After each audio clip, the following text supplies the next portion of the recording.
যারা বাইক চালাও তোমাকে কাছে অনুরোধ করি ভাই, সাবধানে গাড়ি চালাও, দেখে শোনা গাড়ি চালাও, একদম ধীরে ধীরে গাড়ি চালাও, ওভার স্পিডে বাইক চালাও না ভাই।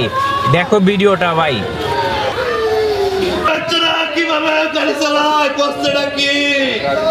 ওরা নিশাখুর, ওই সাকুরে গাড়ি ড্রাইভার সব দিয়ে চালাই দিব। তালমার দিকে সাকুরে গাড়ি লং করে একদম কাঁচাই নামাইতেছে, ওদেরকে ডলিনে চলে গেছে। ওরা দুই চাচা বাঁচতেছিল।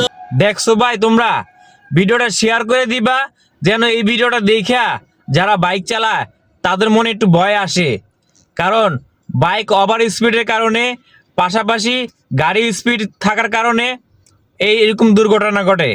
আপনারা সবাই গাড়ি আপনাদের সেফ মতো গাড়ি চালাবেন, ওভার স্পিডে গাড়ি চালাবেন না। এটা আমি আপনাদের মাঝে অনুরোধ করতেছি সবাইকে, যারা বড় গাড়ি ছোট গাড়ি যারা চালায় তাদেরকে অনুরোধ করতেছি, ওভার স্পিডে গাড়ি চালাবেন না কখনো। প্লিজ ভিডিওটা শেয়ার করে অন্য কাউকে দেখার সুযোগ করে দিবেন যেন এই ভিডিওটা দেখে হুঁশিয়ার হতে পারে।